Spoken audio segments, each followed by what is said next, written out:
My daughter came home from a Christmas party at my husband's family's house crying. When I asked her what happened, she gave me a present without saying anything. "Mom, look at this. Why do I have to deal with this?" she said. I was shocked when I opened the present and saw it wasn't something suitable for a child. I went to the police right away and asked them to find out who gave it to her. The police found out that Ed, someone from the party, did it. It caused a big fuss in the family, and Ed got in serious trouble. I'm in my 40s, and my husband, who is in his 30s, works at the same company as me. I started working at this company when I was in my mid-30s. At my old job, I decided to switch because my boss called me old-fashioned for not being married by 30. But at my current job, they care more about how well you work than how old you are or what gender you are. My husband, who is now my boss, took care of me when I first started. We got married quickly and now have a daughter in 3rd grade. She's quiet and loves to read, and she's kind to everyone. My husband's sister causes a lot of problems, and we don't get along. But I'm lucky to have a good relationship with my in-laws. My sister-in-law doesn't like that I'm older than my husband and that we had a quick wedding. She used to make mean comments about my age and appearance, even though she used to visit us a lot when we first got married. She'd make fun of my body after having a baby and say hurtful things about getting older. Despite all that, I try to ignore her negativity. I often feel insecure because I'm older than my husband. I try not to let it bother me too much, but sometimes my sister-in-law's hurtful comments sting. Just before I was due to give birth, she announced her own pregnancy and had a quick wedding too.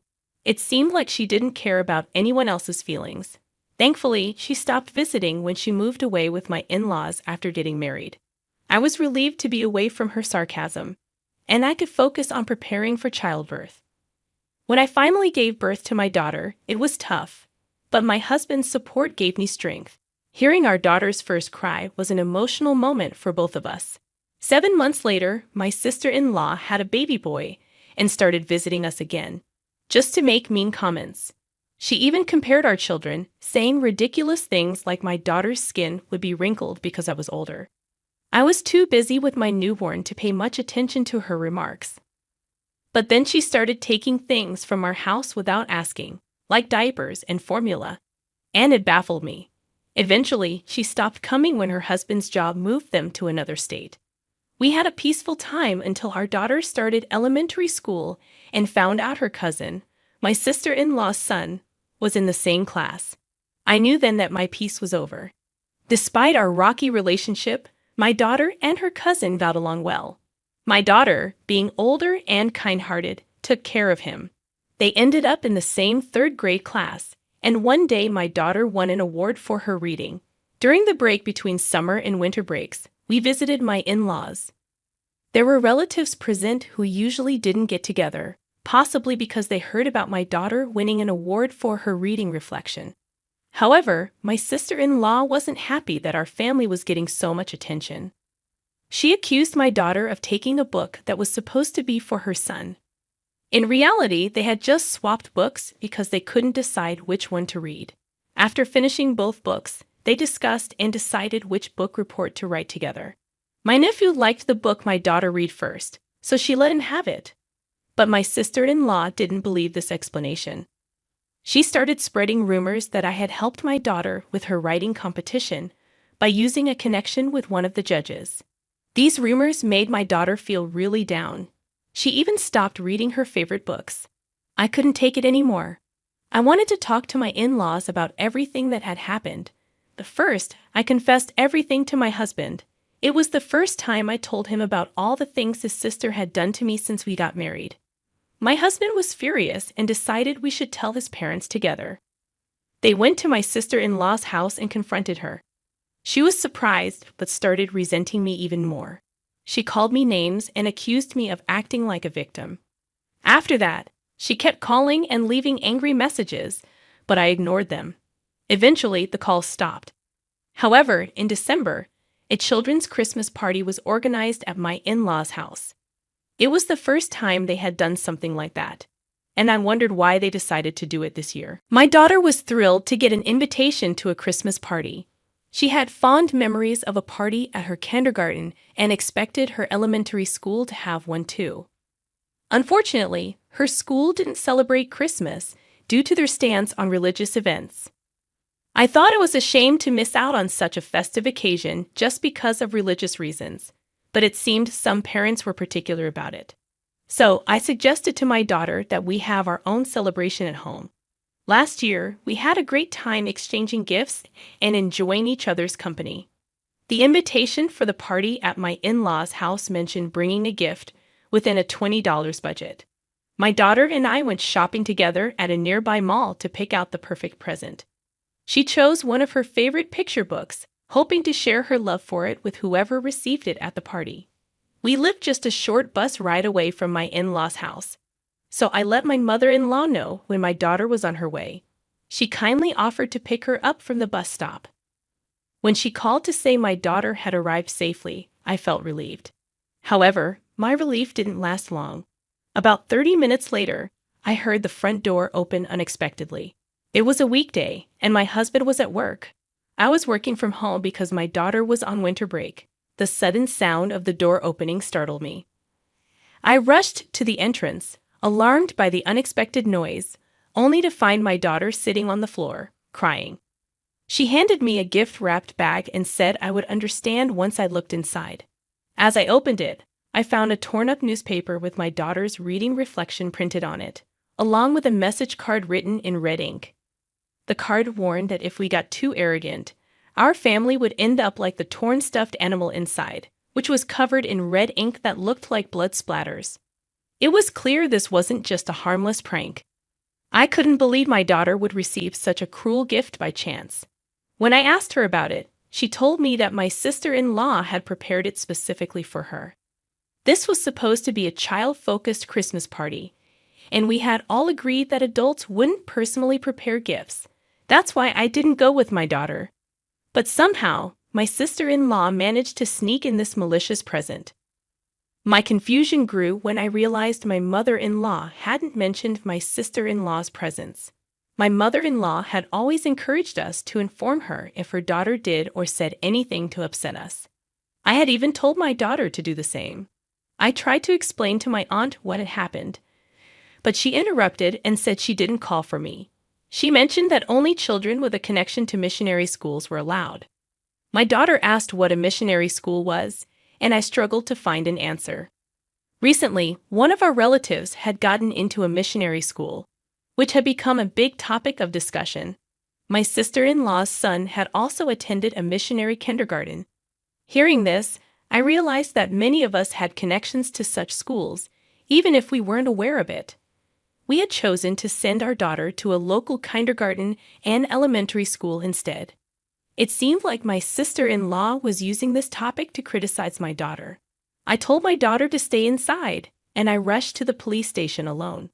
I argued that the threatening gift was a serious matter. Although the police suggested resolving it within the family, I insisted that threats could be valid even among family members. I explained that the gift contained not only threatening words but also a mutilated stuffed animal, which I believed was a malicious act. Just then, a female police officer happened to pass by. She agreed that threats and violence within a family should be taken seriously. The female officer took charge and empathized with how scared my daughter and I must have been. After providing my sister-in-law's address, she promised to go and warn her right away. In the end, my wishes were fulfilled. I couldn't help but shudder at the thought of what might have happened if that police officer hadn't passed by. It was disheartening to realize that some in the police force wouldn't act unless it was an actual incident or accident. I wondered how I could protect my daughter in case of an emergency. That evening, when my husband returned from work, I told him everything that had happened. He was furious with his sister for ruining our daughter's fun out of spite. He immediately called his parents to protest. Since the Christmas party was happening at their house, they claimed they had no idea about it. They explained that they had left the back door unlocked, so my sister-in-law might have entered that way. My mother-in-law apologized for not paying attention to who was coming and going, as she was busy picking up other grandchildren nearby. My father-in-law had been away at work during the day. The Christmas party was mainly organized by the middle school-aged nephews and nieces, and my mother-in-law had mostly left it to them. The police officer had firmly warned my sister-in-law later on. From what I heard, she was told that any further reports could lead to more than just a warning, so things should be fine for the most part. However, my in-laws were distressed by my sister-in-law's actions, which had involved the police. It could potentially lead to criminal behavior. Consequently, they called a meeting with both our family and my sister-in-law's family, with the parents present, for discussion. When we arrived at my in-laws' house for the meeting, my sister-in-law and her husband hadn't shown up yet. They finally appeared right at the last minute, with my sister-in-law clearly sulking. It was obvious she wasn't remorseful and was resenting me for calling the police. Her husband, sitting next to her, looked clueless about why they were summoned. He seemed to have been called without being informed of the reason. During the discussion, he was shocked to hear for the first time about all the things his wife had done to our family, unaware that things had gotten to this point. My sister-in-law's husband profusely apologized to us, feeling sorry. My in-laws saw my sister-in-law's reaction and asked if she had anything to say. But all she replied with was, "Not really." She didn't seem to understand why she needed to apologize, acting as if she hadn't done anything wrong. She said, "I didn't do anything bad. The police came but didn't arrest me, right? So that means I didn't do anything wrong." Everyone else was shocked by her logic. It was like they couldn't believe what they were hearing. It felt like a waste of time just lecturing her. Then, out of nowhere, my sister-in-law's husband announced that he was divorcing her. We were all puzzled because it seemed like they had a good marriage. When we looked surprised, he confessed that he had reached his limit with her behavior. Since they got married, he hadn't complained about her not doing housework during pregnancy. He hadn't scolded her for neglecting childcare and going out to have fun, thinking it was just stress from being a new parent. But her carelessness with housework once led to a small fire, forcing them to move. She was also vain, insisting that their son attend a prestigious kindergarten when she heard other kids in the neighborhood were applying. However, he didn't get in due to lack of preparation, and embarrassed, she forced them to move again. Although his job did involve transfers, they weren't as frequent as their moves suggested. He revealed that the frequent moves were not just because of his job transfers. To maintain my sister-in-law's image, they moved frequently, especially after her son failed to get into a prestigious kindergarten. She tried to enroll him in an international kindergarten, but when that didn't work, they barely managed to get him into a missionary kindergarten.